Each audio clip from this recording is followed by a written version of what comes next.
Good afternoon. It is Friday, July 19th, 2024. Today we're looking at the condemnation and sentencing of Jesus. It was not only physically intolerable, but the guards made sure it was emotionally difficult as well. Now, these guards most probably conscripted Roman soldiers, far from home, in a strange foreign land with weird food regulations and difficult customs. When they had the opportunity to let their frustrations out without recourse, they went to town and took it out on whatever prisoner was nearby. In Mark chapter 15, verses 16 to 20, and I'm reading from the New Living Translation, second edition, it said, "The soldiers took Jesus into the courtyard of the governor's headquarters, called the Praetorium, and called out the entire regiment. They dressed him in a purple robe, and they wove thorn branches into a crown and put it on his head. Then they saluted him and taunted, 'Hail, King of the Jews!' And they struck him on the head with a reed stick, spit on him, and dropped to their knees in mock worship.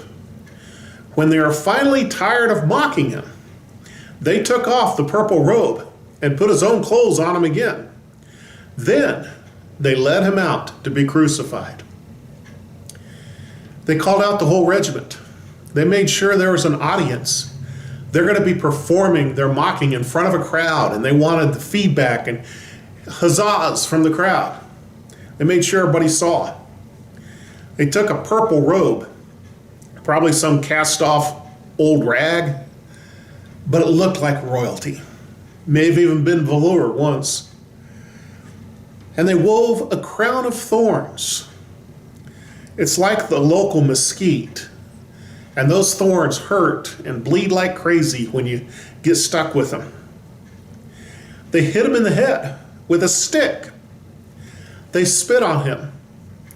And they taunted him, kept calling him King of the Jews in a very sarcastic tone. And it says they did this until they got tired. What are they in? Middle school? Grade school?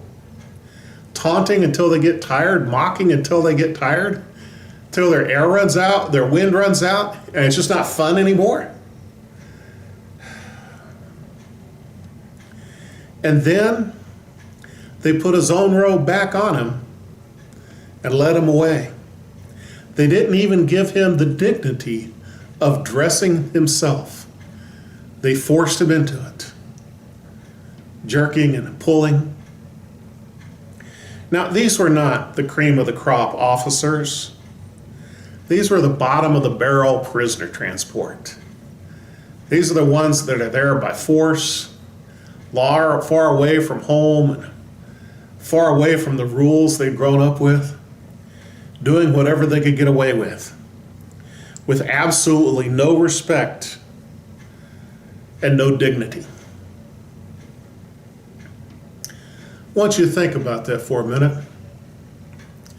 Mature Christians always treat everyone with respect and dignity. We never treat anyone like these soldiers treated Jesus. And yet, if you listen to some of the discourse in today's public forums, you recognize there's an awful lot of people with mocking and jeering and cruelty, just like these Roman guards.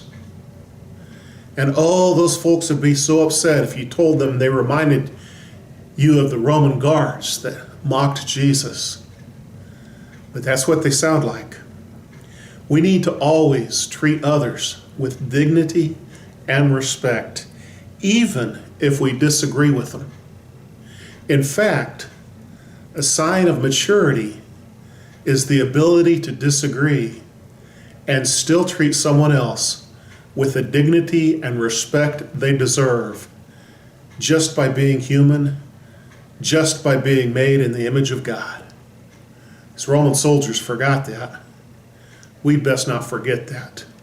Let's treat everyone with dignity and respect. God bless you.